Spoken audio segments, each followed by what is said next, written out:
Hi అండి, అందరూ ఎలా ఉన్నారు ఫ్రెండ్స్? నేను చాలా బాగున్నానండి. మీరు కూడా బాగుండాలని మనస్ఫూర్తిగా అయితే కోరుకుంటున్నానండి. ఈరోజు ఒక మంచి రెసిపీతో మీ ముందుకైతే వచ్చానండి. వీడియోలో మీరే చూస్తున్నారు కదా, ఆల్రెడీ మీకు అర్థమైపోయి ఉంటుంది. వీటిని మీ సైడ్ ఏమంటారో కమెంట్ బాక్స్లో కమెంట్ చేయండి. మా సైడ్ అయితే వీటిని కరవాడి లేదంటే తోక చేపలు అని అయితే మేము పిలుస్తామండి. ఈ ఎండు చేపలు చాలా అంటే చాలా బాగుంటాయండి. వీటిని పులుసు పెట్టుకున్నా లేదంటే పప్పుచారు చేసుకొని సైడ్ డిష్గా ఫ్రై చేసుకున్నా కూడా చాలా బాగుంటాయండి. ఈరోజు అయితే ఈ వీడియోలో కరవాడి వంకాయ పులుసు అయితే నా స్టైల్ అంటే నా ఒక్కదాని స్టైల్ కాదు, మా విలేజెస్లో మేము ఎలా చేసుకుంటాం అనేది ఈ వీడియోలో చూపిస్తున్నానండి.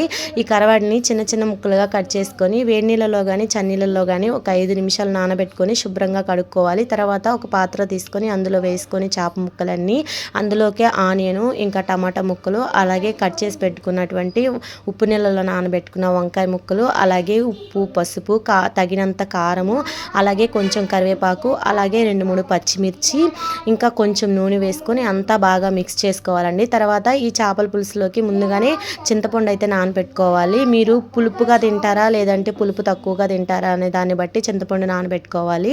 దాన్ని నానబెట్టుకున్న చింతపండుని బాగా పిసికి రసం అయితే ఇందులో పోసుకొని తగినన్ని వాటర్ పోసుకొని పొయ్యి మీద పెట్టుకొని ఒక 10 నుంచి 15 నిమిషాలు కనుక ఉడికించుకున్నామంటే కరవాడి వంకాయ పులుసు అయితే రెడీ అవుతుందండి. ఎండు చేపలు చాలా అంటే చాలా బాగుంటాయి కదండి. ఈ కరవాడి వంకాయలో కానీ లేదంటే దోసకాయలో కానీ వేసుకుంటే చాలా బాగుంటుందండి.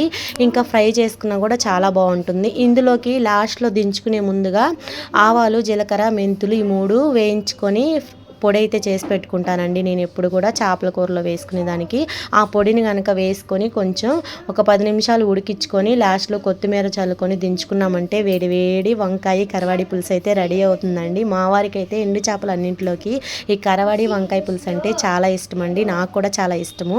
వంకాయ కాకుండానే నార్మల్గా ఒట్టి కరవాడి పులుసు వేసి చేసుకున్నా కూడా చాలా బాగుంటుందండి. అందులోకి మునక్కాయలు వేసి చేసుకున్నా కూడా ఇంకా బాగుంటుంది.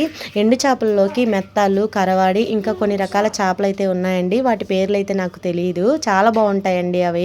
పచ్చి చేపల కన్నా కూడా ఎండు చేపలు చాలా బాగుంటాయండి. నాకైతే చాలా ఇష్టము. పచ్చి చేపల కన్నా కూడా ఎండు చేపలే ఇష్టం అండి. పులుసు కూడా తింటుంటే ఇంకా తినాలనిపిస్తుంది. మీలో ఎంతమందికి ఈ కూర తెలుసో కమెంట్ బాక్స్లో కమెంట్ చేయండి.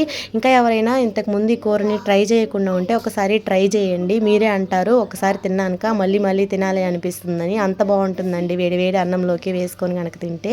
ఈ కూర 2 రోజులైనా కూడా పాడవకుండా ఉంటుందండి. చాలా బాగుంటుంది. మా వారికి అయితే ఇలా చేస్తే ఇష్టం అండి, అందుకనైతే చేశాను.